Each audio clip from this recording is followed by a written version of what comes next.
afternoon, guys. My name is Crystal and welcome to my YouTube channel.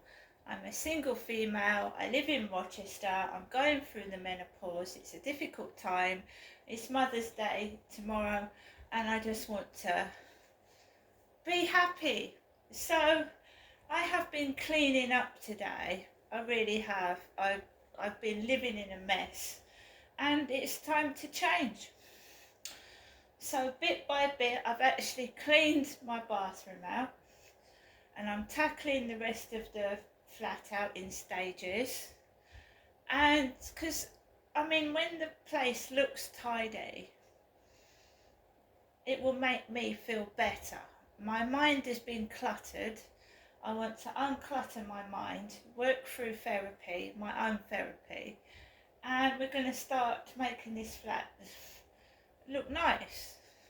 So the bathroom is relatively done, and I told you I want my bedroom to be like a princess's bedroom. I want a nice piece of carpet, which I've got, that cat carpet, and I want my bed to look nice, so I've got some nice gold sheets. So we're going to stop living like this. I can't help other people's attitude towards myself. That's never going to stop, is it? People are going to bully me, whatever I do, think the worst of me, whatever I do. So I'm just going to carry on. Ignore what they're up to. Ignore the bullying. You know, I've just had people subscribe to my TikTok, Fatty Mama. Fatty, and God knows what. And it's absolutely childish. You go to the profile, it's a fake profile with 2 pictures and no followers. Just simply to upset somebody, which is childish. So if you want to put my followers up by subscribing to my channel with fake names, that's up to you, because that's what you're doing. You're making my subscribers go up. That's all you're doing, because you're not going to make me angry. And I told you, tomorrow, guys, I'm going out. I'm tired of living like this. Tired of it. Caged indoors with people putting thoughts in my mind to try and destroy me, make me feel depressed, and they start laughing. I don't know if it's males, I don't know if it's females, and I don't really care. It's cruel and it's wicked, and not interested anymore. The dating sites have all gone. They can't get to me through the dating sites. I've removed them. So they can't wake me up in the morning with messages upsetting me, or at lunchtime when I'm eating my lunch to stop me eating. And in the evening when I want to go to bed, they can't do that either, because they're all blocked and they've all gone. So I'm going to concentrate on cleaning my flat. And then when I do get an offer, everything will all be tidy and in boxes and bags, and I can move straight away.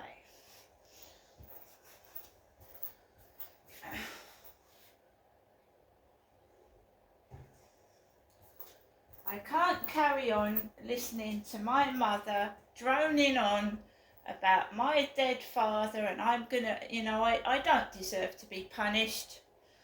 I didn't do anything wrong. You shouldn't take the law into your own hands. So if you want to carry on doing that, you go ahead and do it by yourself. Because you're not going to affect me anymore. Alexa, LBC Radio. LBC London from Global Player.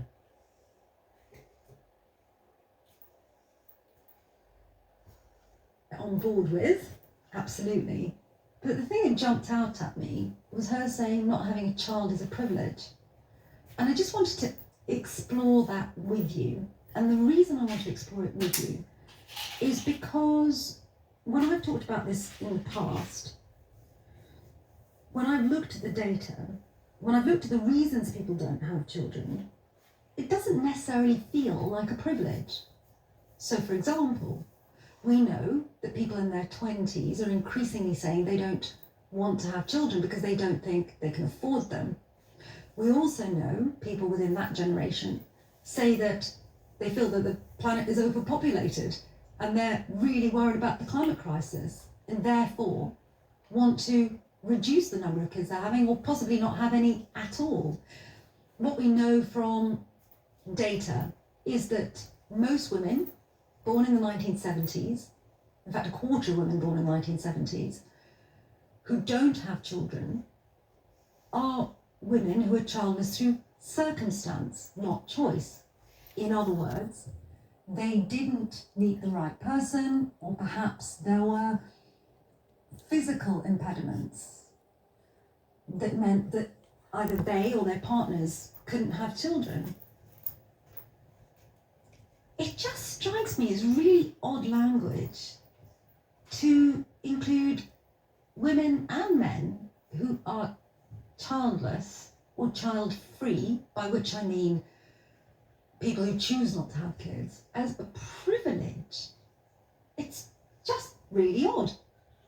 Now, one of the reasons I think about this quite a lot is, regular listeners will know, I'm somebody that doesn't have kids. Again, I would say I'm not one of those child-free people. I didn't choose not to have children. I'm childless in the sense that we tried for many years to have children and it just didn't work out. And it's always struck me how strange the stereotypes are around women, particularly in their 40s and 50s, who don't have children, and 60s I should add, who don't have children. The same may or may not apply to them, I don't know. Do pick up the phone and tell me. So, do you think that this diversity trainer was right to pick out not having children as being a privilege? Or do you think that's a rather outdated stereotype? 0345 6060 973. The lines are open now. I know some of you are going to find this very tough to talk about, so if you want to change your names, and when you pick up the phone, our very nice producer Zach is on the phone, just let him know and we can change your name. 0345 6060 973. To start the conversation, I'm joined by Bibi Lynch, journalist and broadcaster. Hello, Bibi. We've spoken before. I've got too much to say again. How long have we got? listen, far away. You heard the clip there. Yeah. Let me ask you a simple question to start off with. When I heard that clip, I could get on board with some of it, but to describe not having children as a privilege just struck me as being inconsistent with the data. You are being very, very polite. It was also stupid shorthand. I didn't get it at all. I'm guessing she doesn't have children. Maybe she considers herself child-free. But, you know, from my point of view, and we have talked about this before, I didn't have children, and it's the worst thing that's happened to me, not having children, childless, not by choice, by circumstance. And they call it socially infertile, which is so attractive. It's on my Tinder, and it just means I didn't meet the right person. And I'm laughing. These are tears of a clown. No, that's the wrong way around. Do you know what I mean? I don't know why she said it. I don't know. She was... Because to me, it's the opposite of privilege. It's kind of a curse, and especially she's talking about work, and apparently she was trying to offer support to her colleagues about the burden of balancing childcare and with work commitments. Oh, really? Listen, sweetheart, I met a friend today who had to change her work shift to suit a new mother because the new mother wouldn't work these specific hours.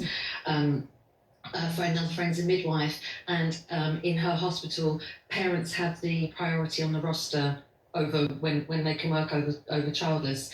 You know, childless, child-free are asked to work the hours that the parents don't or can't work at night, the weekends, the unsociable hours, the holidays, so they've got time to go and watch Tarquin lose an egg and spoon race. I mean, it's extraordinary, the privilege. I used to do a show at the BBC, and we would have Zoom calls during COVID, and this really nice bloke, and this is another thing that's an issue with this, Sangeeta, is this kind of attitude is insidious, and I don't think people mean it to hurt, but it doesn't just hurt. It's not just touching on pain, it's societal takes on you on top of the pain that you mean nothing. You know, at work, the BBC Zoom call would start with, during COVID, shout out to all the parents going through this. Do you know, it's very interesting. I've just had a text in. Wonder what you make of it. This from Ruta. I'm guessing she's a mum. And Ruta, when I read this text, I just want to make it clear: women that don't have children are not anti-women that do. No. And this is the whole problem with this so-called diversity trainer, someone who's supposed to be promoting inclusivity, describing not having children as a privilege. Because as Bibi has just beautifully explained, it can be a scar that you carry throughout your life if you did not choose not to have children. So this text from Ruta, Bibi: not having children is a privilege. Mothers earn £4.44 per hour less than fathers. Mothers have a pension gap of over £100,000 due to gaps in employment. But with nursery costs outweighing the wages, it's impossible. I suppose my reaction to that, Ruta, would be, I'm not quite sure why you think women that don't have children will not suffer from the wage gap between men and women. We do. We are not inured from it. We do not carry with us the privilege that takes us out of deep-rooted structural sexism that is rooted in our communities and in our workplaces. That would be my reaction to Ruta. Bibi, what would yours be? Again, you're being very polite. I totally agree with you. And not only that, I think we suffer more from the sexism, the deep-rooted patriarchal prejudice against us because we didn't do what we were supposed to do. Correct. So very often there's less because of that. Again, if we're talking privilege, okay, it's Right, I've had 4 children. I've got 4 grown-up children, so that's not relevant to me. So I'm going to call voicemail now. My mum's called again.